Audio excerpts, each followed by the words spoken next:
सभी को मेरा नमस्कार। आज है 20 फरवरी। तो आज के वीडियो का टॉपिक है डेली करंट अफेयर। तो चलिए स्टार्ट करते हैं करंट अफेयर। तो सबसे पहले हम बात करते हैं दिवस से। हाल ही में विश्व मानव विकास दिवस कब मनाया गया? 19 फरवरी को। 19 फरवरी को इस साल विश्व मानव विकास दिवस मनाया गया, लेकिन हर साल 19 फरवरी को नहीं मनाया जाता है। यह फरवरी माह के जो तीसरा गुरुवार पड़ेगा, यानी गुरुवार को, फरवरी माह के तीसरे गुरुवार को हर साल कौन सा दिवस मनाया जाता है? आपका विश्व मानव विकास दिवस मनाया जाता है, यानी फरवरी माह का तीसरे गुरुवार को। तो तीसरा गुरुवार के इस माह कौन सी तारीख को पड़ा? 19 फरवरी को। अब नेक्स्ट क्वेश्चन है, हाल ही में रक्षा मंत्री राजनाथ सिंह ने कहा नई मिसाइल सुविधा का अनावरण किया। जो हमारे देश के वर्तमान में रक्षा मंत्री राजनाथ सिंह है, उन्होंने कहा नई मिसाइल का परीक्षण किया, उद्घाटन किया। कहां किया है? बेंगलुरु। अब जैसी बात बेंगलुरु की आती है तो बेंगलुरु से आपको क्या पता होना चाहिए? बेंगलुरु से आपको पता ही इसरो का हेडक्वार्टर है। इसरो क्या है? इसरो की स्थापना कहां हुई है? बेंगलुरु में। अब इसरो की बात हो रही है तो आज की क्लास का पहला क्वेश्चन यह है कि इसरो की स्थापना किसने की थी और इसके जनक कौन है? इसरो के जनक कौन है? तो आज क्लास का दो क्वेश्चन हो गए। इसरो की स्थापना कब हुई थी, दूसरा इसरो के जनक कौन है। कमेंट्स में आप लोग बताइएगा। नेक्स्ट है, हाल ही में कहा विश्व का सबसे बड़ा, महत्वपूर्ण है, पूरे विश्व की, ऑल ओवर पूरे विश्व की बात हो रही है कि विश्व का सबसे बड़ा 5210 किलोग्राम, 5210 किलोग्राम, जी है, कैसे मतलब किलोग्राम, पारस शिवलिंग की स्थापना की गई।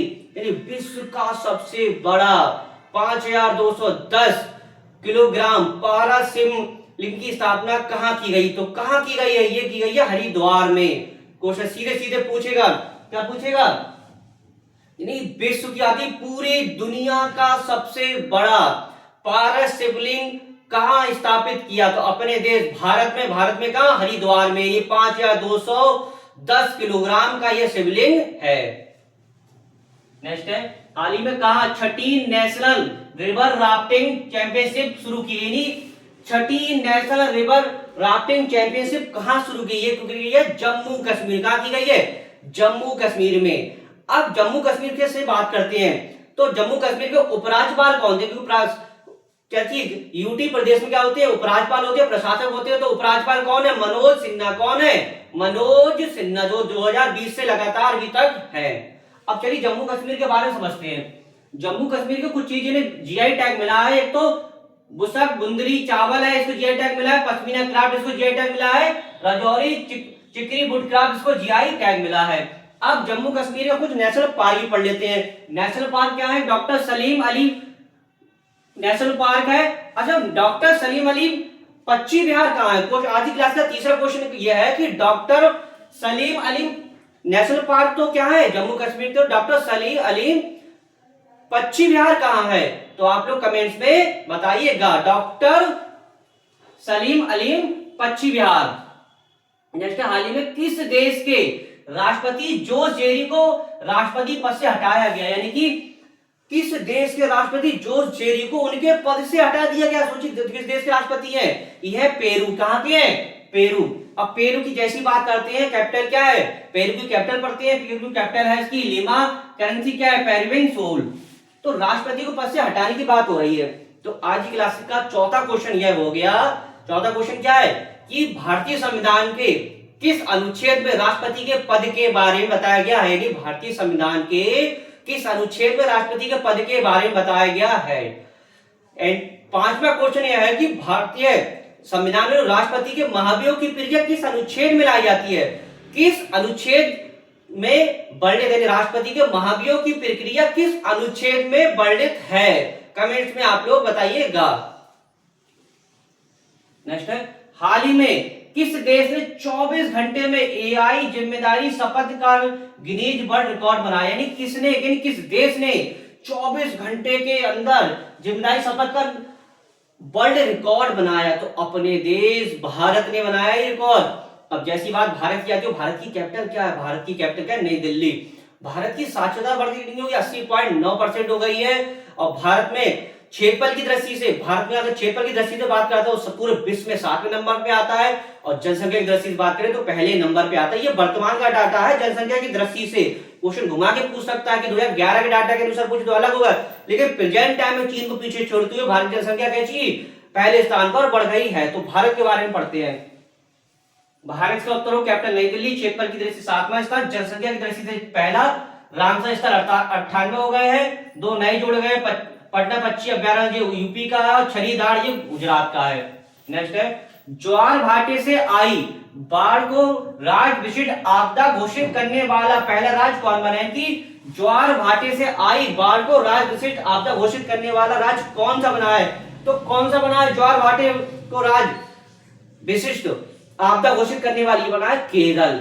अब जैसी बात केरल की आती है, केरल से आपको क्या पता होना चाहिए? केरल की कैपिटल पता होना चाहिए, दूसरा उसके सीएम पता होना चाहिए, केरल किसके उत्पादन में शीर्ष राज्य है, यानी केरल की खास बात क्या है, इतना आपको केरल के बारे में पता होना चाहिए। तो चलिए केरल के बारे में पढ़ते हैं। केरल की कैपिटल क्या है? तिरुवनंतपुरम, सीएम है पिनराई विजयन, गवर्नर कौन है? राजेंद्र आर्लेकर, शीर्ष इसमें काली मिर्च और रबड़, काली मिर्च और रबड़ के उत्पादन शीर्ष राज्य, और केरल को नारियल की भूमि भी कहते हैं, लेकिन नारियल उत्पादन में शीर्ष राज्य नहीं है। तो आज की क्लास का छठा क्वेश्चन यह है कि नारियल के उत्पादन में भारत का प्रथम राज्य कौन सा है? यानी नारियल के उत्पादन में भारत का प्रथम राज्य कौन सा है? कमेंट्स में आप लोग बताइएगा। अच्छा, ज्वार भाटे की बात हो रही है, किसकी बात हो रही है? बात हो रही है ज्वार भाटे की बात हो रही है। तो सामान्यतः ज्वार भाटा आने का समय कितना होता है? ज्वार भाटे आने का सामान्यतः समय कितना होता है? तो 6 घंटा 13 मिनट, यानी 6 घंटा 13 मिनट में हर बार ज्वार भाटा आता है। अच्छा, 2 उच्च ज्वारों के बीच का समय कितना होता है? तो 2 उच्च ज्वार के बीच का समय कितना, उसका दोगुना कर दीजिए, 12 घंटा 26 मिनट, यानी 2 उच्च ज्वार के बीच का समय कितना होता है? 12 घंटा 26 मिनट। और वैसे पूछे कि समांतर उच्च ज्वार भाटा आने का समय कितना होता है? एक जब ज्वार आया था, दूसरा ज्वार कितने समय बाद आता है? तो 6 घंटा 13 मिनट, लेकिन 2 उच्च ज्वारों के बीच का समय कितना होता है? 13 घंटा 26 मिनट। नेक्स्ट, हाल ही में भारत की पहली निजी हेलीकॉप्टर असेंबली लाइन कहां शुरू की गई? तो आज का ये क्लास का क्वेश्चन ही बन गया कि भारत की पहली निजी हेलीकॉप्टर असेंबली लाइन कहां शुरू? आज की क्लास का 7वां क्वेश्चन यह है कि इसका उत्तर हमने लिखा नहीं है, भारत की पहली निजी हेलीकॉप्टर असेंबली कहां शुरू की गई, यानी पहली निजी हेलीकॉप्टर असेंबली कहां शुरू की गई? तो आप सर्च करिएगा, सर्च के कमेंट्स में बताइएगा। नेक्स्ट है, भारत और किस देश ने आपराधिक मामलों के पारस्परिक कानून सहायता संधि की? तो यह नेपाल। अब नेपाल की बात हो रही, कैपिटल इसकी काठमांडू, करेंसी है नेपाली रुपी, पीएम कौन है? क्वेश्चन बहुत पूछ लेता है कि नेपाल के पीएम कौन है? सुशीला कार्की।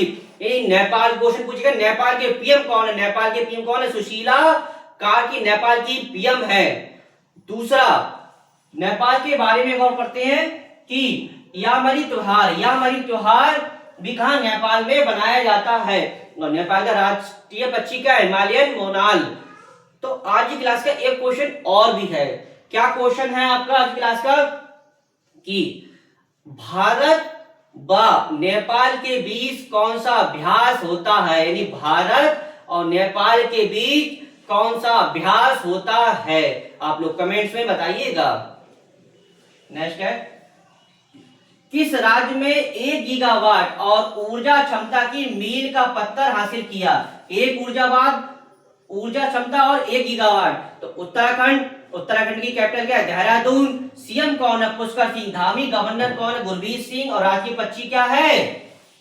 तो आज की क्लास का एक क्वेश्चन और हो गया, नवा क्वेश्चन है आज की क्लास का। आज की क्लास का नवा क्वेश्चन क्या है कि उत्तराखंड का राजकीय पक्षी क्या है? तो कमेंट्स में आप लोग बताइएगा। तो आशा करता हूं वीडियो आपको अच्छा लगा। वीडियो को यही समाप्त करते, वीडियो और नेक्स्ट टॉपिक के साथ मिलेंगे। धन्यवाद।